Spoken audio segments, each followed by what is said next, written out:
നമസ്കാരം സാർ. നമസ്തേ. നമസ്കാരം. നമസ്കാരം സാർ. നമസ്തേ.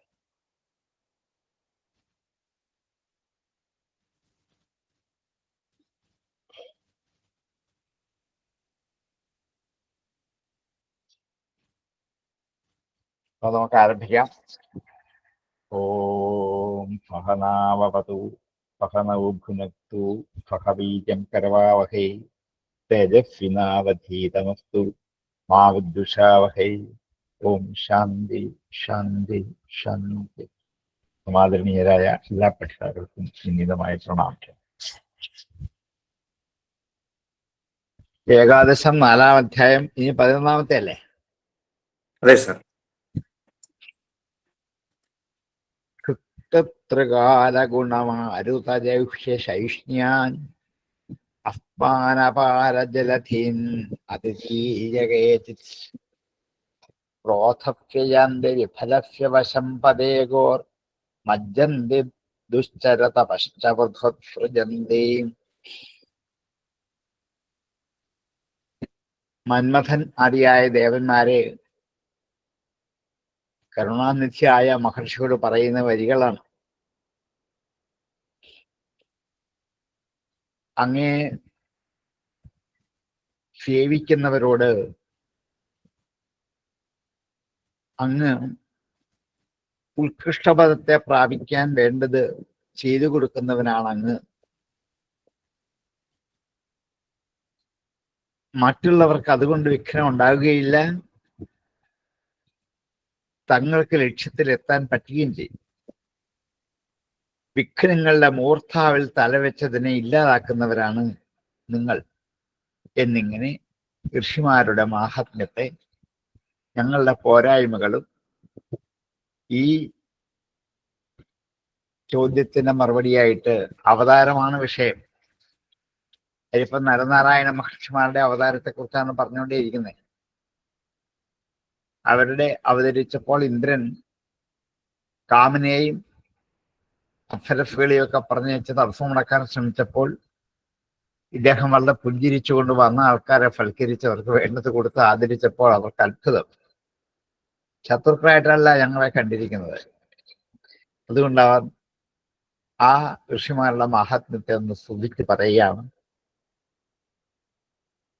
അങ്ങ് കാരുണ്യവാരിധിയാണ്, അല്ലെങ്കിൽ ഞങ്ങളോട് ഇങ്ങനെ പുഞ്ചിരിച്ചുകൊണ്ട് സംസാരിക്കില്ല, ഞങ്ങൾക്ക് ഉറപ്പാണ്. ക്ഷുത്ത് അവർ തൃട്ട്, ദാഹം വിശപ്പ് കൂടി ചേരുമ്പോൾ ക്ഷുത്രക്ഷ് ഒന്നിച്ച് പറയാം. ദാഹവും വിശപ്പ്. അത് ത്രികാല ഗുണ, 3 കാലത്തിലുമുള്ള ഗുണങ്ങളായ മാരുത ജൈഷ്യ ശൈഷ്ണ്യാൻ, ദാഹവും വിശപ്പും ക്ഷുത്രിട്, പിന്നെ ത്രികാലങ്ങളിലും ഉള്ള മാരുതൻ കാറ്റ്, ജൗഹ്യം ഇഹ്വാസുഖം, ശൈഷ്ണ്യാൻ ശിഷ്ണം ജനനേന്ദ്രിയം കൊണ്ടുള്ള സുഖം, സ്ത്രീ സംഭോഗ സുഖം, ഇവയുടെയൊക്കെ അധിഷ്ഠാനത്തെയും ത്രികാല ഗുണമാരുത ജൈഷ്യ ശൈഷ്ണ്യാൻ അസ്മാൻ, അങ്ങനെയുള്ള ഞങ്ങളോട് അപാരജലധീൻ അതിഥീര്യകേചിത്, അപാരമായ കര കാണാനാവാത്ത സമുദ്രം പോലെ ഇരിക്കുന്നവരുമായ ഞങ്ങളെ അതിഥീര്യ അതിക്രമിച്ചിട്ട് ക്രോധസ്യ യാന്തി വിഫലസ്യ വശം പദേ, വിഫലസ്യ ക്രോധസ്യ വശം യാന്തി, വിഫലമായ ക്രോധത്തിന്റെ വശത്തെ, ക്രോധത്തിന്റെ അധീനതയെ യാന്തി പ്രാപിക്കുന്നു. കര കാണാനാവാത്ത സമുദ്രം പോലെ ഇരിക്കുന്നവരുമായ ഞങ്ങളെ അതിക്രമിച്ചിട്ട് നിഷ്ഫലമായിരിക്കുന്ന കോപത്തിന്റെ അധീനതയെ പ്രാപിച്ചിരിക്കുന്നു. ഗോഹ് പദേ, പദേ ഗോഹു, പശുക്കുളമ്പ് കൊണ്ടുണ്ടാക്കിയ കുഴി, അതിൻ്റെയാണ് ഗോപദം എന്ന് പറയുന്നത്. ഗോഷ്പദമെന്നും ഗോപദമെന്നും ഒക്കെ രാമായണത്തിനും ഭാഗവതത്തിനും മഹാഭാരതത്തിനും ഒക്കെ നമ്മൾ പലപ്പോഴും വായിച്ചിട്ടുണ്ട്. പശുവിന്റെ കുളമ്പ് ചവിട്ടുമ്പോൾ ഉണ്ടാകുന്ന കുഴിയുടെ പേരാണ് ഗോപദം എന്ന്. പശുക്കുളമ്പ് കൊണ്ടുണ്ടായ ആ കുഴിയിൽ മജ്ജന്തി മുങ്ങുന്നു. ദുഷ്ചര തപശ്ച, കഷ്ടപ്പെട്ട് സമ്പാദിച്ച തപസ്സിനെയും വൃഥ ഉപയോഗമില്ലാതെ ഉത്സൃജന്തി, ഉപേക്ഷിക്കുന്നു.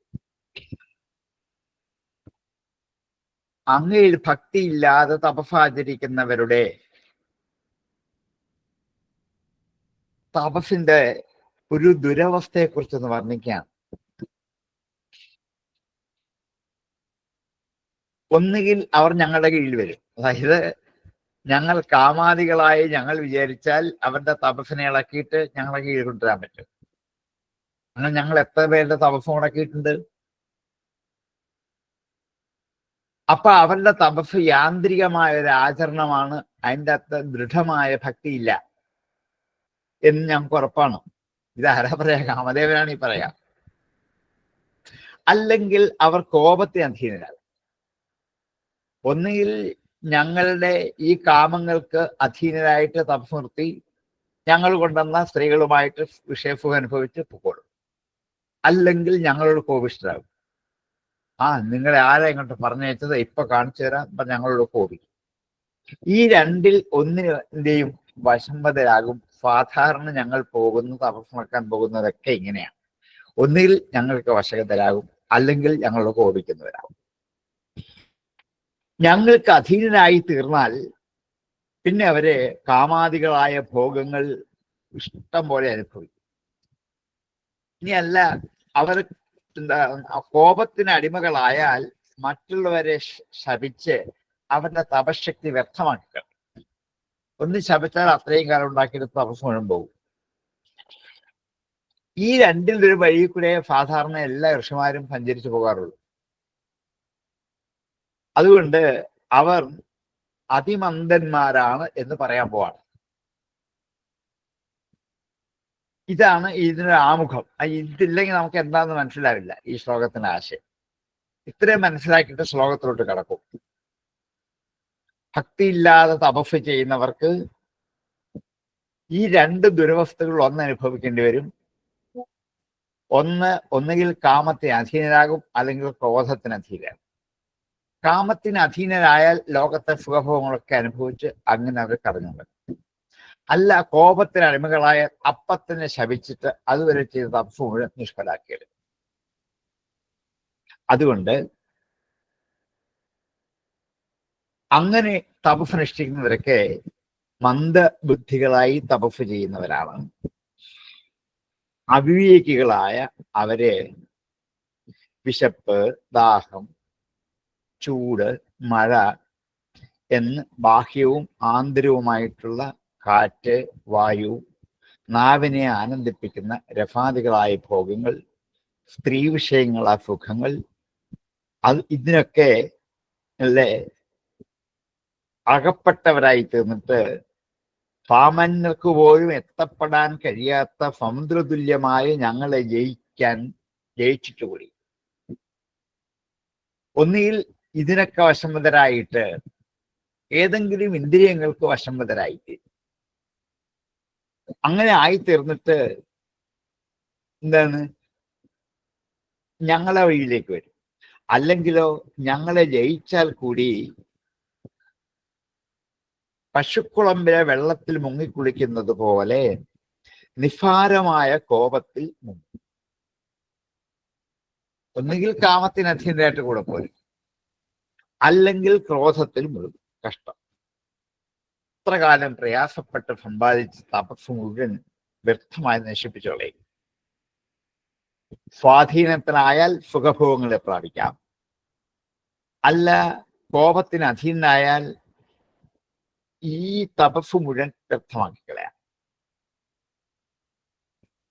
ഏതുപോലെയാണത്? ഇപ്പൊ തലയിൽ ഭാരം ചുമന്നുകൊണ്ട് ഒരാൾ വഴിയെ സഞ്ചരിക്കാം. കുറേ ദൂരം ആയപ്പോഴാക്കി ഭാരം വഹിക്കാൻ മേലുണ്ടായി. അങ്ങനെ ആയാൽ അയാൾ ഒന്നിയിൽ ആ ഭാരം എന്താണ് മറ്റൊരാളുടെ കയ്യിലേക്ക് ഏൽപ്പിക്കണം, അല്ലെങ്കിൽ താൻ തന്നെ കഷ്ടപ്പെട്ട് അനുഭവിക്കണം. ഇത് രണ്ടും ചെയ്യാതെ വഴിക്ക് ഏതെങ്കിലും കുണ്ടിലോ കുഴിയിലോ അത് വലിച്ചെറിഞ്ഞിട്ട് നശിപ്പിച്ചു കളയുന്നത് പോലെയാണ് അങ്ങയിൽ ഭക്തിയില്ലാതെ തപസ് ചെയ്യുന്നുള്ള പ്രയത്നം. മോക്ഷത്തിനോ പറ്റത്തില്ല, ലൗകിക സുഖഭോഗത്തിനോ പറ്റത്തില്ല, രണ്ടിനും ഉപയോഗിക്കാൻ പറ്റില്ല. കാമക്രോധങ്ങൾക്ക് അധീനരായാൽ ഉണ്ടാകാവുന്ന ദോഷത്തെ ഇവര് തന്നെയാണ് പറയുക. അത് നോക്കോളൂ, വ്യാസൻ ഇത് മന്മഥനെ കൊണ്ടാണ് പറയുക. അങ്ങനെയുള്ള അവരുടെ തപസ് മോക്ഷത്തിനും പറ്റില്ല, ഭോഗത്തിനും പറ്റില്ല. പിന്നെന്താണ്? പരദ്രോഹത്തിനായിട്ട് ചെലവ് ചെയ്യും. ഈ തലയിലെ ഭാരം മറ്റൊരാളെ ഏൽപ്പിക്കത്തുമില്ല, താൻ തന്നെ ചുമക്കുകയില്ല, ഏതെങ്കിലും കുഴിയിലേക്ക് വലിച്ചെറിഞ്ഞിട്ട് ഹാവു രക്ഷപ്പെട്ടും ജയിച്ചു പോകും. അതുകൊണ്ട് വിഷയാശകളെയൊക്കെ ജയിച്ചാലും ക്രോധത്തിന് അധീനരായാലും സമുദ്രത്തെ കടന്നിട്ടും പശുക്കുളമ്പോ തട്ടിയുണ്ടായ ചെറുകുഴിയിൽ വീണ് ഉഴുതുന്നത് പോലെയാണ് ക്രോധത്തിന് അധീനരായി മറ്റുള്ളവരെ ശപിച്ച് സ്വയം നശിക്കുന്നത് സാരം. ഈ തുച്ഛപ്രവൃത്തി അങ്ങ് ചെയ്തില്ലല്ലോ. അങ്ങ് ഞങ്ങളെ അനുഗ്രഹിക്കല്ലേ ചെയ്തത്. ഞങ്ങളെ ഇത്ര കാലത്തെ അനുഭവം ഈ രണ്ടിലൊന്നാണ്.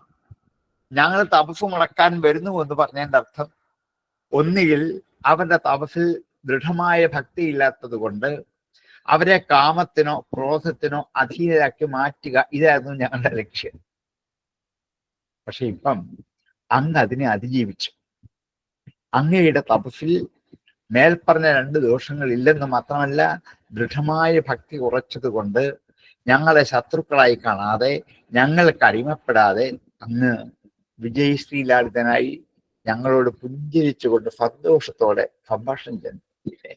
ഇത് എന്തൊരു അത്ഭുതമാണ്! ക്ഷുത്രകാലഗുണമാരുത ജൈഷ്യശൈഷ്ണ്യാൻ അസ്മാനപാരജലധീൻ അതിദീയകേചിത് ക്രോധസ്യയാന്തി വിഫലസ്യവശം പദേഗോർ മജ്ജന്തി ദുശ്ചരതപശ്ചവധോത്സൃജന്തി. ക്ഷുത്രകാലഗുണമാരുത ജൈഷ്യശൈഷ്ണ്യാൻ അസ്മാനപാരജലധീൻ അതിദീയകേചിത് ക്രോധസ്യയാന്തി വിഫലസ്യവശം പദേഗോർ മജ്ജന്തി ദുശ്ചരതപശ്ചവധോത്സൃജന്തി. ക്ഷുത്രകാലഗുണമാരുതജൈഷ്യ ശൈഷ്ണ്യാനസ്മാനപാരജലധീനദ്വീജകേചിത് ക്രോധസ്യയാന്തി വിഫലസ്യവശം പദേഗോർ മജ്ജന്തി ദുശ്ചരതപശ്ചവധോത്സൃജന്തി.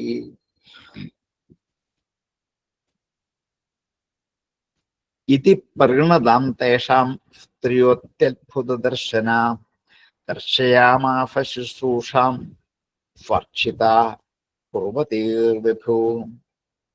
ഇത് ഇങ്ങനെ പ്രകൃണതാം സ്തുതിക്കുന്ന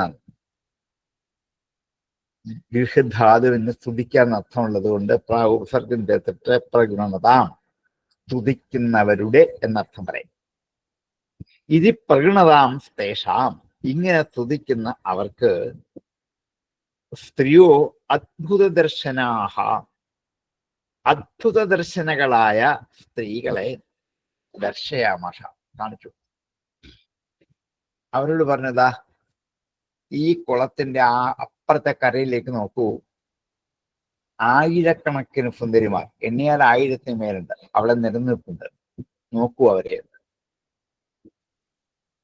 ദർശയാമാസ അത്യത്ഭുത ദർശനാഹ സ്ത്രീയ ശുശ്രൂഷാം സു അർച്ചിതാഹ കുർവതീഹി വിഭൂ. ശുശ്രൂഷയെ കുർവതീഹി ചെയ്യുന്നവരായ സ്ത്രീയ ദർശയാമാസ കാണിച്ചു കൊടുത്തു. സ്വ അർച്ചിതാഹ ശോഭനങ്ങളായ അലങ്കാരങ്ങളോടെ നന്നായി അലങ്കരിച്ച് ഈ മഹർഷിയെ ശുശ്രൂഷിക്കാൻ തയ്യാറെടുത്ത് നിൽക്കുന്ന ആയിരക്കണക്കിന് സുന്ദരിമാരെ കാണിച്ചു കൊടുത്തു. സ്തുതിച്ചുകൊണ്ട് നിൽക്കുന്ന കാമദേവന്റെ മുമ്പിൽ യോഗബലം കൊണ്ട് ഇവിടെ വന്ന അപ്സരസുകൾ 2-3 ഉള്ളൂ, അവരെക്കാൾ സുന്ദരിമാരായ ആയിരക്കണക്കിന് സർവ അവയവ സുന്ദരിമാരെ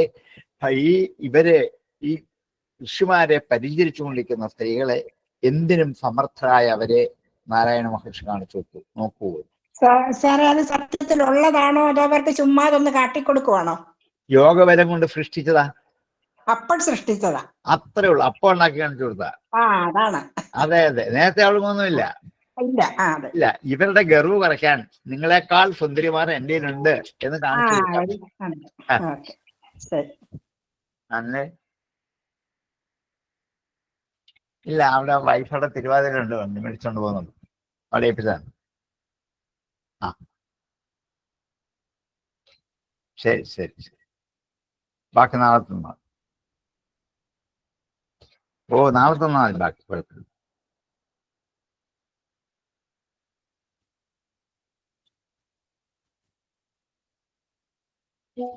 ഇതി പ്രഗണതാം തേഷാം സ്ത്രീയോത്യത്ഭുതദർശനാഃ ദർശയാമാസ ശുശ്രൂഷാം സ്വർച്ചിതാഃ കുർവതീർവിഭൂ. തേ ദേവാനുചരാ ദൃഷ്ട്വാ ശ്രീരിവരൂപിണീം ഗന്ധേന മുമുഹുസ്താസാം രൂപ ഔദാര്യഹതശ്രിയാം. തേ അവൻ ദേവാനുചരാഹ, ദേവന്മാരുടെ കിങ്കരന്മാരായ ആ കാമാദികളായവർ, അല്ലേ? ദേവന്മാർ കിങ്കരന്മാരാണ്. ഇപ്പൊ പറഞ്ഞപ്പോക്കോളൂ, ഓടിപ്പോക്കോളൂ. ആരുടെ ദിവസം നടക്കണമെന്ന് പറഞ്ഞാൽ അങ്ങനെയാണ്. പരമേശ്വരന്റെ ദിവസം നടക്കണമെന്ന് പറഞ്ഞപ്പോ ആദ്യം ഒന്നും മടിച്ചു. അയ്യോ, ബാക്കി ആരുടെയും പറ്റും, പരമേശ്വരന്റെ ദിവസം നടക്കാൻ പറഞ്ഞാൽ ഞങ്ങൾക്ക് ഇത്തിരി പാടാണ്. അല്ല, ഇത് ചെയ്തേ പറ്റുള്ളൂ എന്നൊക്കെ പറഞ്ഞ ആകെപ്പാടെ സ്തുതിച്ച് കാമദേവനെ അങ്ങേറ്റം പൊക്കിയിട്ട് കാമന്റെ ഒരു കണ്ണ് ചരിച്ചാൽ ഈ ലോകത്തിലുള്ള എന്തിനേയും വശീകരിക്കാൻ പറ്റും, സകലരും അങ്ങനെയാണെന്ന് പറഞ്ഞ ഒത്തിരി ആവോളം പാടി പുകഴ്ത്തി വീര്യം വർദ്ധിപ്പിച്ച്, പണ്ട് ഹനുമാന്റെ വീര്യം വർദ്ധിപ്പിച്ചതുപോലെ വർദ്ധിപ്പിച്ച് മുതലെടുത്ത് കഴിഞ്ഞിട്ടപ്പോഴും ഇദ്ദേഹം ചോദിച്ചു, പോകാം, പക്ഷെങ്കിൽ പെട്ടെന്ന് ദേഷ്യം വന്നാൽ ആയുധം എടുക്കാൻ കൈ നീട്ടുമ്പോഴത്തേക്ക് രക്ഷപ്പെടാൻ പറ്റത്തില്ല. കാരണം എന്താണ്? കണ്ണു ഉറക്കത്തുള്ളൂ. നോക്കിയിരിക്കുക, മൂന്നാമത്തെ കണ്ണിൽ നിന്ന് തീ വരും, എനിക്കിത് പേടിയാണ്. അപ്പൊ അദ്ദേഹത്തിന്റെ ഭാര്യ രതിയും വസന്തനും എല്ലാം കൂടെ പറഞ്ഞു, സാരമില്ല, നമുക്ക് പോകാം, നല്ല വഴി ഞാൻ അവിടെ കണ്ടുപിടിച്ചു തരാം എന്നൊക്കെ പറഞ്ഞാണ് കാമദേവനെ ഒരു മരത്തിന്റെ പുറത്ത് ഒളിപ്പിച്ചൊക്കെ നിർത്തിയിട്ടാണ് ഈ കാണിക്രിയ ചെയ്തിട്ട്. ഇതൊക്കെ പരമേശ്വരന് മനസ്സിലായി. നിമിഷം കൊണ്ട് എന്താണ്, മൂന്നാമത്തെ കണ്ണൻ തീ വന്ന് കാമനെ ദഹിപ്പിച്ചു കളഞ്ഞ കഥയൊക്കെ നമുക്കറിയാം. ഇങ്ങനെ ഈ ദേവാനുചരന്മാരായ അവരെ ദൃഷ്ട്വാ സ്ത്രീകളെ കണ്ടിട്ട് ശ്രീരിവരൂപിണീ, ലക്ഷ്മിയെ പോലെ സുന്ദരിമാരാണ്. ശ്രീഹി ഇവ, ലക്ഷ്മിയെ പോലെ, രൂപിണീഹി സുന്ദരീഹി, സുന്ദരിമാരാണ്. ഗന്ധേന മുമുഹുസ്താസാം, ഗന്ധം കൊണ്ട്, താസാം ഗന്ധേന മുമുഹു, അവരുടെ മണം കൊണ്ട് ഇവർ മോഹിച്ചു. രൂപ ഔദാര്യഹതശ്രിയാം, രൂപം കൊണ്ട്, ഔദാര്യം കൊണ്ട്, ഹതശ്രിയ, ഉള്ള സ്ത്രീ നഷ്ടപ്പെട്ടവരായ ഇവരെ ആയിരക്കണക്കിന് സുന്ദരിമാരിൽ നിന്നും പുറത്തേക്ക് വമിക്കുന്ന സുഗന്ധം ഇവരെ മയക്കി കളഞ്ഞു. കാമനെയും അപ്സരസുകളെയൊക്കെ മയക്കി കളഞ്ഞു. ആ സ്ത്രീകളെ കണ്ടപ്പോഴത്തേക്കും ഇവർക്ക് ലജ്ജയായിപ്പോയി. ഞങ്ങളുടെ സൗന്ദര്യം എന്തിരിക്കുന്നു? സൂര്യന്റെ പ്രകാശത്തിൽ മറ്റ് ദീപങ്ങളൊക്കെ മങ്ങിപ്പോകുന്നത് പോലെ ഈ അപ്സരസുകളുടെയും മന്മഥന്റെയും സൗന്ദര്യം നിസ്സാരമായിട്ട് മരിച്ചു. ആ സുന്ദരിമാരുടെ ദേഹത്ത് തട്ടി വരുന്ന വായുവില് ആ സൗരഭ്യം ഉള്ളത് കൊണ്ട് ഇവരാ ഗന്ധത്തെ അനുഭവിച്ച് മോഹിച്ചുപോയി. വാസ്തവത്തിൽ തേ ദേവാനുചരാ ദൃഷ്ട്വാ സ്ത്രീയശ്രീരിവരൂപിണീ ഗന്ധേന മോഹുസ്താസാം രൂപ ഔദാര്യഹതശ്രിയാം. തേ ദേവാനുചരാ ദൃഷ്ട്വാ സ്ത്രീയശ്രീരിവരൂപിണീ ഗന്ധേന മുമുഹുസ്താസാം രൂപ ഔദാര്യഹതശ്രിയാം. താനാഹ ദേവദേവേശ പ്രണതൻ പ്രഹസന്നിവാം ആസാമേകതമാം വൃങ്ധ്വം സവർണാം സ്വർണഭൂഷണാം. താൻ ആഹ, അവരോട് പറഞ്ഞു, ദേവദേവേശ, ദേവദേവേശനായ നാരായണ മഹർഷി അവരോട് പറഞ്ഞു, പ്രണതാൻ, നമസ്കരിച്ചുകൊണ്ടിരിക്കുന്ന അവരോട്, പ്രഹസന്നിവ, ഒന്ന് പുഞ്ചിരിക്കുന്നത് പോലെ അവരെ നോക്കി കളിയാക്കി ഒന്ന് പുഞ്ചിരിച്ചുകൊണ്ട് ആ ദേവദേവേശനായ ഭഗവാൻ ഇങ്ങനെ പറഞ്ഞു, ആഫാമേകതമാം വൃങ്ധ്വം. ഇവരിൽ വെച്ച് ഒരാളെ സ്വീകരിച്ചുകൊണ്ട് പൊക്കോളൂ. ഞാൻ സൃഷ്ടിച്ച 1000-ഓളം സുന്ദരിമാർ ഒരാളെ നിങ്ങൾക്ക് കൊണ്ടുപോകാം. കാരണം നിങ്ങളുടെ ഡംഭ് കുറയ്ക്കാൻ ഇതേ പറ്റുള്ളൂ. നിങ്ങളെക്കാൾ സുന്ദരിമാരായിട്ട് ലോകത്തിൽ ആരുമില്ല എന്നുള്ള ആ ഒരു ഭാവത്തെ മാറ്റാൻ ഇത് മാത്രമേ പറ്റുള്ളൂ. ആഫാം ഏകതമാം വൃങ്ധ്വം ഫവർണാം സ്വർഗഭൂഷണാം. നല്ല നിറമുള്ള സ്വർഗത്തിന് അലങ്കാരമായി തീരുന്ന ഇവരിൽ ഒരാളെ കൊണ്ടുപോയിക്കൊള്ളൂ.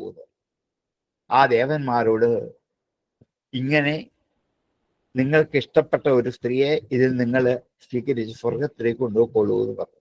അവർ സ്വർഗത്തിന് അലങ്കാരമായി തീരും എന്ന് പറഞ്ഞു. താനാഹദേവദേവേശ പ്രണതൻ പ്രഹസന്നിവാം ആഫാമേകതമാം വൃങ്ധ്വം സവർണം സ്വർഗഭൂഷണാം. താനാഹദേവദേവേശ പ്രണതൻ പ്രഹസന്നിവാം ആഫാമേകതമാം വൃങ്ധ്വം സവർണം സ്വർഗഭൂഷണാം. ഓമിത്യാദേശമാദായ നത്വാതം പുരവന്ദിനാം ഉർവശീം അപ്സരശ്രേഷ്ഠാം പുരസ്കൃത്യ ദിവം യയൂ. ഓം ഇതി ആദേശം ആദായ. ഓം എന്ന് വെച്ചാൽ അങ്ങനെ ആവട്ടെ. ഒരാളുടെ നിർദ്ദേശത്തെ അംഗീകരിക്കാൻ വേണ്ടി പണ്ട് ഉപയോഗിച്ചിരുന്ന വാക്ക് ഓം എന്നാണ്. അല്ല കൈയടിക്കലായിരുന്നില്ല. ഇന്ന് നമ്മൾ കൈയടിച്ച് പാസ്സാക്കുകയാണ്. അന്ന് കൈയടിച്ച് പാസ്സാക്കുകയല്ല, ഓം എന്ന് ഉച്ചരിച്ച് പാസ്സാക്കുക. ഓം ഇതി ആദേശം ആദായ. ഓം എന്നീ നിർദ്ദേശത്തെ സ്വീകരിച്ചിട്ട് നത്വാ നമസ്കരിച്ചിട്ട് തം അവനെ പുരവന്ദിന ദേവന്മാർ അവനെ നമസ്കരിച്ചിട്ട് ഉർവശീം അപ്സരശ്രേഷ്ഠാം. ഈ അപ്സരസുകളിൽ വെച്ച് ശ്രേഷ്ഠയായ ഉർവശിയെ പുരസ്കൃത്യ മുമ്പിൽ നിർത്തിക്കൊണ്ട് ദിവം യയൗ സ്വർഗത്തിലേക്ക് പോയി. അങ്ങനെ ആവട്ടെ എന്ന് ഇവരൊക്കെ അംഗീകരിച്ച് നമസ്കരിച്ചു. അതിൽ നാരായണ മഹർഷിയുടെ ഊരുവിൽ നിന്ന് ജനിച്ചവളാണ് ഉർവശി. ഊരോഹു വശഹ. ഊരുവിൽ നിന്നും വശത്താക്കിയവളെയാണ് ഉർവശി എന്ന് വിളിച്ചത്. ഊരു എന്ന് വെച്ചാൽ തുട. അപ്പം എന്താണ് ഈ യോഗസിദ്ധി കൊണ്ട് എങ്ങനെയാണ് ഇവരെ സൃഷ്ടിച്ചതെന്നാണെങ്കിൽ ഇദ്ദേഹം തൻ്റെ കയ്യ് തൻ്റെ തുടയിൽ ഒന്ന് കൊട്ടി ഒന്നടിച്ചപ്പോൾ അതിൽ നിന്ന് ഉയർന്നു വന്ന സുന്ദരിമാരാണ്. ആദ്യം വന്നവളാണ് ഉർവശി. ആ ഉർവശിയെ ദേവന്മാർ സ്വർഗത്തിലേക്കുണ്ട്. അങ്ങനെയാണ് അപ്സരസുകളിൽ ഒന്നാമതായി ഉർവശി വരിക. ദേവലോകത്തെ അപ്സര സ്ത്രീകൾ ആദ്യം ഉർവശിയായിട്ട് മാറാൻ കാരണം നാരായണ മഹർഷി തൻ്റെ തുടയിൽ നിന്നും സൃഷ്ടിച്ച് സംഭാവന ചെയ്ത സുന്ദരിയാണ്. നോക്കൂ, ഒരു ഋഷിയുടെ സന്താനമാണ് വാസ്തവത്തിൽ ഉർവശി. അങ്ങനെ ആ ഉർവശിയെ മുമ്പിൽ നിർത്തിക്കൊണ്ട് ലജ്ജയോടുകൂടി വന്ന മന്മഥാദികളായ അവർ ഇന്ദ്രന്റെ അടുത്തേക്ക് യാത്രയായി. ഓമിത്യാദേശമാദായ നത്വാതം പുരവന്ദിനാം ഉർവശീം അപ്സരശ്രേഷ്ഠാം പുരസ്കൃത്യ ദിവം യയൂ. ഓമിത്യാദേശമാദായ നത്വാതം പുരവന്ദിനാം ഉർവശീം അപ്സരശ്രേഷ്ഠാം പുരസ്കൃത്യ ദിവം യയൂ. ഇന്ദ്രായ അനമ്യ ഫദഫീ ശൃണ്വതാം ദിവൗകഫാം ഊജുർനാരായണബലം നാരായണബലം ശക്രസ്മിതാം. ഇന്ദ്രായ ആനമ്യ. ഇന്ദ്രനായിക്കൊണ്ട് നമസ്കരിച്ചിട്ട് ഫദഫി. ആ ദേവ ഫദഫില് എല്ലാവരും കേൾക്കെ ശൃണ്വതാം. ത്രിദിവൗകഫാം ഫദഫി. ത്രിദിവൗകഫന്മാർ ദേവന്മാർ. നമ്മൾ അമരകോശൊക്കെ പഠിച്ചാണ്. അവിടെ ത്രിദിവൗകഫ. 3 ലോകങ്ങൾക്കും മൂന്നാമത്തെ ലോകം ആവാസമാക്കി തിരഞ്ഞെടുത്തവരാണ് ത്രിദിവൗകഫന്മാർ. ഓകഹ എന്ന് വെച്ചാൽ വാസഗൃഹം, വീട് എന്നർത്ഥം. സ്വർഗൗകഹ ദേവന്മാരാണ്. വനൗക മഹർഷിമാരാണ്. ജലൗക മത്സ്യാദികളായ ജന്തുക്കളാണ്. ജലം വീടാക്കി തിരഞ്ഞെടുത്തവർ ജലൗകന്മാർ, വനം വീടാക്കി തിരഞ്ഞെടുത്തവർ വനൗകന്മാർ, വ്രജം വീടാക്കിയെടുത്തവർ പ്രജൗകന്മാർ, പ്രജൗകഫ എന്നതിന് ബഹുവചനാണ്. ഇവിടെ എന്താ ത്രിദീപം, മൂന്നാമത്തെ ലോകം, അത് സ്വർഗം. അത് ഓകമാക്കി തിരഞ്ഞെടുത്തവർ ത്രിദീപൗകഫന്മാർ, ദേവന്മാർ എന്നർത്ഥം. ദേവന്മാരുടെ സദസ്സിൽ എല്ലാവരും കേൾക്കെ ഊചുഹു പറഞ്ഞു നാരായണ ബലം, നാരായണ മഹർഷിയുടെ ശക്തിയെക്കുറിച്ച് മന്മഥാദികൾ അവിടെ ചെന്ന് എല്ലാവരും നിറഞ്ഞിരിക്കുന്ന ദേവസഭയിൽ വെച്ച് ഇന്ദ്രനോട് പറഞ്ഞു. ശക്രഹ, ഇന്ദ്രൻ തത്രാസ പേടിച്ചുപോയി, വിസ്മിത അത്ഭുതപ്പെട്ടു. ദേവന്മാരെല്ലാവരും കേൾക്കുകയാണ് ഇന്ദ്രനോട് പറഞ്ഞത്. ഇന്ദ്രൻ ആശ്ചര്യപ്പെട്ടു. ഇത്ര മഹാനായ മഹർഷിയുടെ നേരെ താൻ പ്രവർത്തിച്ച അക്രമത്തെക്കുറിച്ച് ആലോചിച്ച് ഭയപ്പെട്ടു. എല്ലാവരുടെ അടുക്കൽ തന്റെ വേല നടക്കില്ല, ഇത് താൻ അറിഞ്ഞില്ല. ഇത്ര മഹത്വമുള്ള ഋഷിയാണ് നാരായണ മഹർഷി എന്ന് അറിയാതെ താൻ ചെയ്തതാണ് എന്ന് അവിടെ സങ്കടം, പശ്ചാത്താപം, ഭയം ഇതൊക്കെ കൊണ്ട് ഇന്ദ്രൻ ആകപ്പാടെ വ്യാകുലനായി. ഇന്ദ്രായ അനമ്യ ഫദഭി ശൃണ്വതം ഊചുർ നാരായണ ബലം ശക്ര വിസ്മിതാം. ഇന്ദ്രായ അനമ്യ ഫദഭി ശൃണ്വതം ദിവൗകഫാം ഊചുർ നാരായണ ബലം ശക്ര വിസ്മിതാം. ഹംസസ്വരൂപ്യവദച്യുത ആത്മയോഗം ദത്തകുമാര ഋഷഭോ ഭഗവാൻ പിതാന വിഷ്ണു ശിവായ ജഗദം കലയാവതീർണ തേനാഹൃത മധുഭിത ശ്രുതയോ ഹയാഫ്യേൻ. ഇനിയും വേറെ ചില അവതാരങ്ങളെ കുറിച്ച് പറയാൻ പോവാണ്. ഭഗവാന്റെ എല്ലാ അവതാരങ്ങളും ശ്രേഷ്ഠമാണ്, ഒന്നിനേക്കാൾ മെച്ചമാണ് എന്ന് പറയാനില്ല. ഒന്ന് വർണ്ണിച്ചാൽ ബാക്കി എല്ലാ അവതാരങ്ങളും ഇതുപോലെ മഹാത്മ്യമുള്ളതാണെന്ന് ധരിക്കണം. അതിനു വേണ്ടിയിട്ടാണ് നാരായണ മഹർഷിയുടെ മഹാത്മ്യത്തെ മുഴുവൻ നമ്മുടെ മുമ്പിൽ അവതരിപ്പിച്ച് കാണിച്ചത്. ഇനിയും എല്ലാത്തിൻ്റെയും മഹാത്മ്യം ഇങ്ങനെ പറയണമെന്നില്ല. ഏത് രൂപത്തിൽ ഭഗവാൻ അവതരിച്ചാലും ഈ മഹത്വങ്ങൾ ഭഗവാനിലുണ്ട്. ഭഗവാൻ മഹാവിഷ്ണു അങ്ങ് തൻ്റെ അംശത്തിൽ നിന്ന് പല തരത്തിലുള്ള അവതാരങ്ങൾ നിർവഹിച്ചിട്ടുണ്ട്. ലോകത്തെ രക്ഷിക്കാൻ വേണ്ടിയിട്ടാണ്, ലോകത്ത് നന്മ നിറയ്ക്കാൻ വേണ്ടി, ലോകത്തിലുള്ള അധർമ്മങ്ങളെ ഇല്ലാതാക്കാൻ വേണ്ടി ആണ് താൻ തൻ്റെ അംശം കൊണ്ട് അവതരിക്കുന്നതെങ്കിലും ആ തൻ്റെ സ്വരൂപത്തിൽ നിന്നോ ഗുണത്തിൽ നിന്നോ അല്പം പോലും മാറ്റം ഉണ്ടാകാതെ ഇരിക്കുന്നവനാണ് ഭഗവാൻ. എങ്ങനെയൊക്കെ അവതരിച്ചാലും തൻ്റെ രൂപത്തിൽ ഒരു കുറവും വരില്ല. പൂർണ്ണമത പൂർണ്ണമിതം രണ്ടും ഒരുപോലെയാണ്. അങ്ങനെയുള്ള ഭഗവാൻ ഹംസസ്വരൂപിയായിട്ട് ബ്രഹ്മാവിനോട് ആത്മതത്വം ഉപദേശിച്ചു കൊടുത്തു. പണ്ടിരിക്കൽ ഹംസ സ്വരൂപി, ഹംസസ്വരൂപിയായിട്ട് അവതത് പറഞ്ഞു കൊടുത്തു ആത്മയോഗത്തെക്കുറിച്ച്. ഹംസസ്വരൂപനായിട്ട് ആത്മജ്ഞാനത്തെ അച്യുതനായ മഹാവിഷ്ണു, അച്യുത ഭഗവാൻ, ഒരിക്കലും നാശമുണ്ടാകാത്തവനായ ഭഗവാൻ പിന്നൊരിക്കൽ ഹംസസ്വരൂപത്തെ സ്വീകരിച്ചിട്ട് ആത്മയോഗം ഇനിയും ഉള്ള ഏകാദശത്തിന്റെ ഒരു ഭാഗത്ത് ഹംസാവതാരം എന്നൊരു ഭാഗത്ത് വരും. ഇങ്ങനെ കനകാദികളായ മഹർഷിമാര് ആത്മജ്ഞാനം അറിയാൻ വേണ്ടിയിട്ട് ഇങ്ങനെ ഭഗവാനെ തപസ് ചെയ്തു.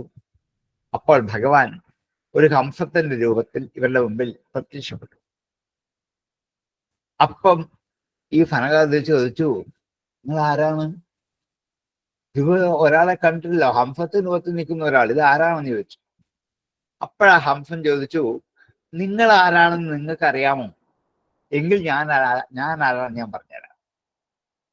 ആദ്യം നിങ്ങൾ ആരാണെന്ന് പറയൂ, എന്നിട്ട് തന്നെ ഞാൻ ആരാണെന്ന് പറയാൻ. ഈ ചോദ്യത്തിന് മറുപടി അവിടെയാണ്. അങ്ങനെ അവരവർ ആരാണെന്ന് സ്വയം ഹംസരൂപിയായിട്ട് ഭഗവാൻ സനകാദികളെ ബോധ്യപ്പെടുത്തിയ ഒരു കഥ ഈ വരുന്നുണ്ട്. രസകരമായ ഒരു ഉപദേശമാണ്. ഹംസസ്വരൂപ്യവദച്യുത ആത്മയോഗം ദത്തകുമാര. ഇനിയും അടുത്തൊരവതാരം എന്താണ്? ദത്താത്രേയനായിട്ട് സനൽകുമാര മഹർഷിയായിട്ടും ഞങ്ങളുടെ പിതാവായ ഋഷഭനായിട്ടും അവതരിച്ചു. ദത്തഃ കുമാരഃ ഋഷഭ. ദത്താത്രേയൻ ആയിട്ട് അവതരിക്കുന്നുണ്ട് ഭഗവാൻ. സനകാദികളായ സനൽകുമാരന്മാരായിട്ട് അവതരിച്ചു, ഋഷഭനായിട്ട് അവതരിച്ചു. ഭഗവാൻ ഞങ്ങളുടെ പിതാവായ ഋഷഭദേവനായിട്ട്. അതിന്റെ പുത്രന്മാരാണ് ഈ നവയോഗികളായ 9 പേര്. ഞങ്ങളുടെ പിതാവാണ് ഋഷഭൻ. ആ ഋഷഭനെ നമ്മൾ കഴിഞ്ഞ ദിവസം കണ്ടതാണ്. ദത്തകുമാര ഋഷഭോ ഭഗവാൻ പിതാന വിഷ്ണു ശിവായ ജഗദം കലയാ അവതീർണാം. അതിനുശേഷം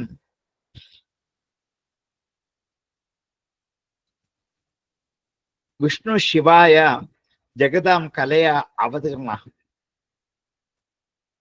ജഗത്തിനെ കലയായിട്ട് അവതരിച്ചു. തേന ആഹൃത മധുഭിത ശ്രുതയോ ഹയാഫി. തേന ആഹൃത അവനാൽ ആഹരിക്കപ്പെട്ട മധുഭിത മധുവെന്ന അസുരനെ സംഹരിച്ച ഭഗവാനാൽ ആഹൃതാഹ മധുവിനാൽ ആഹരിക്കപ്പെട്ട കൊണ്ടുപോകപ്പെട്ട ശ്രുതയ വേദങ്ങൾ ആഹൃതാഹ വീണ്ടെടുക്കപ്പെട്ടു. എങ്ങനെ? ഹയാഫിയെ ഹയഗ്രീവൻ എന്ന രൂപത്തിൽ. ഹയഗ്രീവ അവതാരത്തിൽ ഹയാഫ്യേ കുതിരയുടെ മുഖത്തോടു കൂടിയവനാണ് ഹയഗ്രീവൻ. അങ്ങനെ ഹയഗ്രീവന്റെ രൂപത്തിൽ ഭഗവാൻ ഒരിക്കൽ അവതരിച്ച് മധു എന്ന അസുരൻ തട്ടിക്കൊണ്ടുപോയ വേദങ്ങളെ അവനിൽ നിന്ന് തന്നെ ആ മധു ഹയഗ്രീവൻ എന്ന രൂപത്തിൽ തന്നെയാണ് ഭഗവാനോട് എതിർത്തത്. ആ മായാവിയായ മധു വേഷം മാറി ആരായി? ഹയഗ്രീവനായി.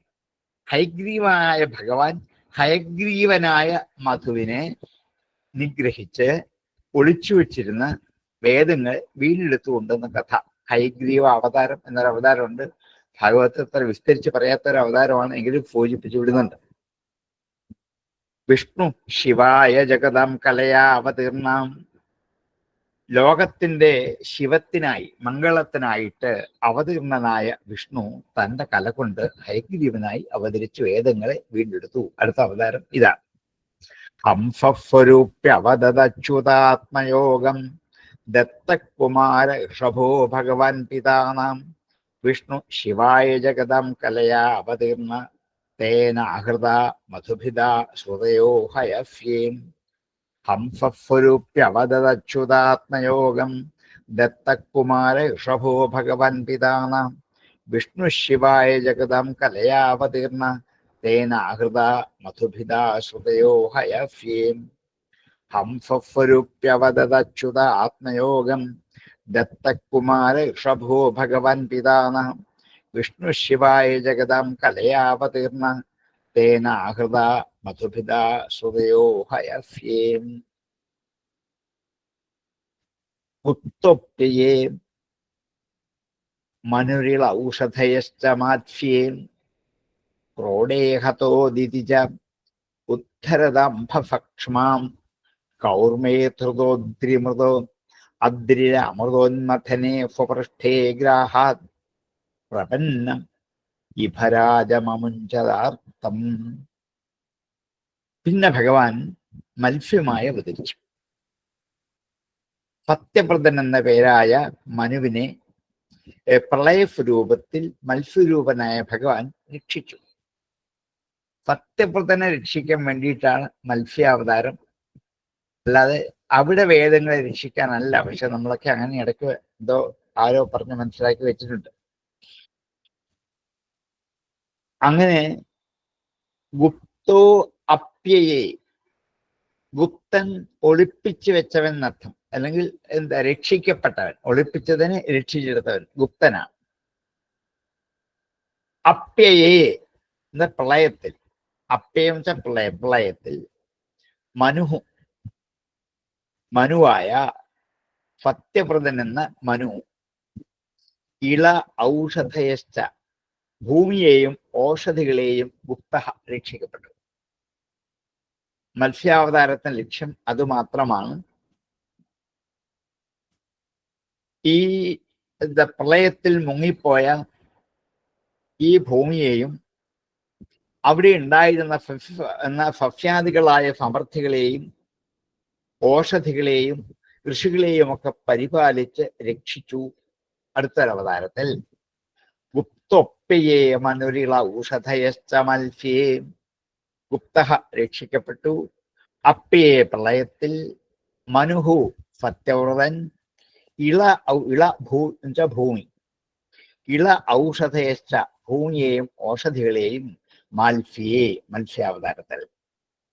അടുത്ത ക്രൗഡേ പന്നിയായി അവതരിച്ചു. ഹതോ ദിതിജ, ദിതിയുടെ പുത്രനായ ഹിരണ്യാക്ഷനെ കൊന്നു.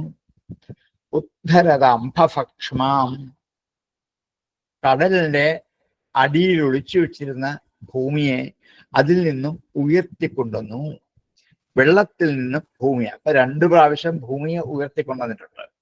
മത്സ്യാവതാരത്തിനുമായി, പിന്നെ എന്താണ് ഇപ്പോൾ ഈ വരാഹാവതാരത്തിനുമായി വെള്ളത്തിൽ നിന്നും ഭൂമിയെ ഉയർത്തിക്കൊണ്ടുവന്ന ഭഗവാൻ. ക്രൗഡേ ഹതോ ദിതിജ ഉദ്ധരതംഭഭക്ഷ്മാം. നേരത്തെ കൗർമേ കൂർമാവതാരത്തിൽ ധൃതോ അദ്രി പർവ്വതത്തെ ഉറപ്പിച്ചു നിർത്തി. അമൃതോന്മഥനെ പൃഷ്ഠേ, അമൃതത്തെ ഉന്മഥനം ചെയ്യുന്ന പാൽക്കടലിൽ വെച്ച് അതിൻ്റെ കടകോലായിരിക്കുന്ന ആ പർവ്വതം താണുപോയപ്പോൾ അങ്ങ് കൂർമ്മരൂപത്തിൽ അവതരിച്ച് ആ പർവ്വതത്തെ താണുപോവാതെ നിലനിർത്തി അമൃതമഥനത്തെ ദേവാസുരന്മാരെ സഹായിച്ചപ്പോൾ അവതരിച്ചില്ലേ. കൗർമേ ധൃതോദ്രിരമൃതോന്മഥനെ സ്വപൃഷ്ഠേ ഗ്രാഹാത് പ്രപന്നം ഇഭരാജമമുഞ്ചദാർത്ഥം.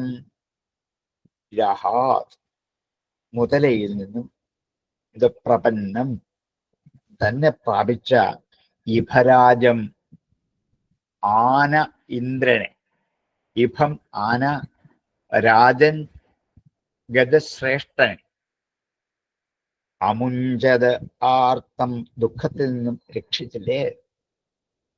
അടുത്തത് മുതല കാലിൽ പിടിച്ച് ഇനി എനിക്ക് രക്ഷയുമില്ല, എന്നെ രക്ഷിക്കാൻ അങ്ങ് മാത്രമേ ഉള്ളൂ എന്ന് എന്നെ ശരണം പ്രാപിച്ച, ഭഗവാനെ ശരണം പ്രാപിച്ച ആ ആനയെ ആ ദുഃഖത്തിൽ നിന്നും രക്ഷിച്ചില്ലേ. പിന്നൊരു അവതാരം ഇവിടെയാണ്. ശംഖുചക്ര ഗദാധാരികളായി ഗരുഡന്റെ പുറത്ത് ആനയുടെ മുകളിൽ വന്നു നിന്ന് ആ തുമ്പിക്കൈയിലെ പൂവ് കയ്യിലേക്ക് സ്വീകരിച്ചിട്ട് ആനയെ വലിച്ചു കയറ്റി രക്ഷിച്ചില്ലേ.